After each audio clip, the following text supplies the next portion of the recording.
வணக்கம் எல்லோருக்கும். இன்றைக்கி நம்ம நிம்மதியாக இருக்கணும், நிம்மதியான வாழ்க்கை இருக்கணும், எல்லாம் கிடைக்கணும் அப்படின்னு தானே எல்லோரும் பாடுபடுறாங்க. ஆனால் நிம்மதியாக வாழ்வதற்கான ஆதாரங்கள் வெளியில் தேடும்போது அந்த ஆதாரங்கள் நமக்கு கிடைக்காது. நமக்குள்ளே இருக்கணுங்கிறது எல்லோருக்கும் தெரியும். ஆனாலும் நிம்மதியை தேடி தேடி தேடி தேடி நம்மளுடைய உடலும் மனசும் அலைகிறது. எதனால் அப்படின்றத இது வரைக்குமே நம்மளால் கண்டுபிடிக்கப்படாத ஒரு பொக்கிஷம். அப்போ கண்டுபிடிக்கப்படாத ஒரு பொக்கிஷத்தை தேடி தேடி களைத்து தான் போய்கிட்டுருக்குறோம். அப்போ கண்டுபிடிக்கப்படாத பொக்கிஷத்தை நம்ம எப்படி தேடி கண்டுபிடிக்கிறது?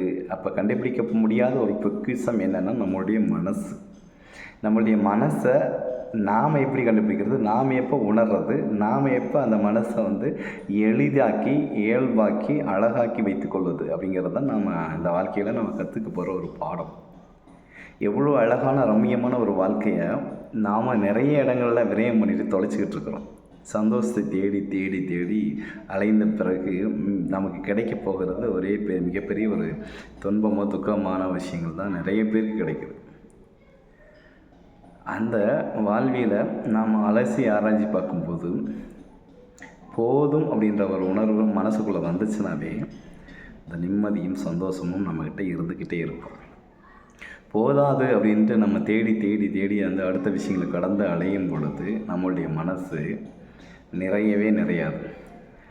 அடுத்தடுத்து தாவிக்கொண்டே இருக்கும். மனம் ஒரு குரங்குன்னு நம்ம சொல்லியிருக்காங்க இல்லையா? குரங்கு கூட சில இடங்களில் இந்த ஒரு மரத்துலேருந்து அந்த மாதிரி தான் தாவும். ஆனால் மனிதன் நிறைய இடங்களில் தாவறான். அதான் அவனுடைய நிம்மதிக்கு வழி இல்லாமல் போகிறதுக்கு காரணம் அதே தான். வாழ்க்கை நாம் பார்த்து வாழ்கிறது தான். அந்த வாழ்வை எந்தவித சிக்கலும் இல்லாமல் வாழ்கிறதுக்கான வழியை பார்த்துக்கணும். அந்த சிக்கல் இருந்தாலும் அந்த சுவாரஸ்யமாக அந்த சிக்கலை எடுக்கிறதுக்கான மனநிலையும் அறிவும் படைத்திருக்கணும். அப்போ தான் சிக்கலை தீர்த்து வாழ்க்கையை செம்மையாக வாழ்கிறதுக்கான ஒரு வழிகளாக நம்ம அமைச்சிக்கணும். சிக்கலை தீர்க்க தெரியாதவனுக்கு எப்படி நிம்மதியாக வாழ தெரியும்? எவ்வளோ பெரிய சிக்கலாக இருந்தாலும் அதை தீர்க்க தெரிகின்ற ஒரு விஷயம் இருந்தால் தான் அவன் மனுஷன். வாழ்க்கையில் ஏகப்பட்ட சிக்கல் இருக்கும், நிறைய கஷ்டங்கள் இருக்கும், நிறைய துன்பங்கள் இருக்கும், நிறைய இழப்புகள் இருக்கும். அதை தாண்டி ஒருத்தன் நிம்மதியாக வாழ கற்றுக்கணும்னு நினைக்கிறான்னா அவன் எவ்வளோ பெரிய மெச்சூர்டாக இருக்கணும்னு பார்த்துக்கோங்க. இப்போ எல்லா விஷயத்தையும் எல்லாராலையும் மெச்சூர்டாக இருக்கணும் அப்படின்னா அலசி, அதாவது அறிவு கூர்மையை கொண்டு அலசி ஆராய்ச்சி உங்களுடைய வாழ்க்கையை முன்னெடுத்து செல்லணும். எல்லாத்துக்குமே ஆசைப்பட்டு நம்ம வாழ்க்கையை, நம்முடைய மனசை, நம்முடைய எண்ணங்களை நிறைய விதமான ஒரு அழுக்காக்கி கொண்டு அது நிம்மதி இல்லை என்று அலையக்கூடாது. வாழ்க்கை யதார்த்தமானது, இயல்பானது, எப்போதுக்கும் எல்லோருக்குமே உரிமையானது.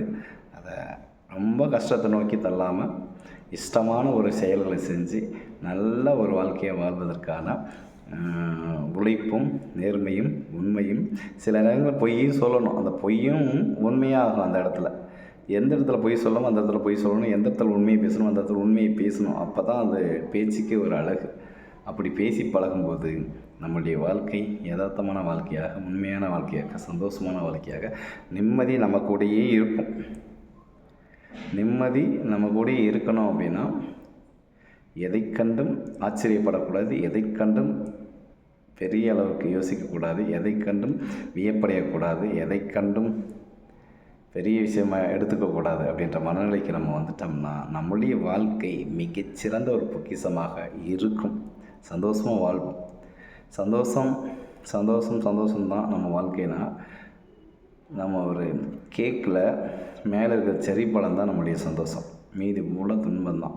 அந்த துன்பம் கீழேருந்து படிப்படியாக மேலே அந்த செர்ரி பழத்தை எடுக்கக்கூடிய அளவுக்கு தான் நம்முடைய வாழ்க்கையே இருக்கும். அந்த செர்ரி பழத்தை சாப்பிட்டு முடிக்கும்போது நம்முடைய வாழ்க்கையே இருக்குமா இல்லாமல் போகும் அப்படிங்கிற மனநிலையில் தான் நம்ம இருப்போம். அப்போ செர்ரி பழம் சாப்பிட்ற அளவுக்கு தான் நம்மளுடைய வாழ்க்கைங்கிறது நம்மளுடைய சந்தோஷம், நம்மளுடைய நிம்மதி எல்லாமே. அந்த செர்ரி பழம் எடுத்து சாப்பிடக்கூடிய அளவுக்கு ஒவ்வொரு நாளும் ஒவ்வொரு வருஷம் நம்ம வாழ்க்கையாக அந்த படிநிலைக்கு தாண்டி போய் அந்த பழங்களை சாப்பிடுகின்ற அளவுக்கு நம்மளுடைய வாழ்க்கையை அமைச்சுக்கணும். அதுதான் உண்மையான சந்தோஷம், நிம்மதி எல்லாமே நம்மக்கிட்ட தான் இருக்குது.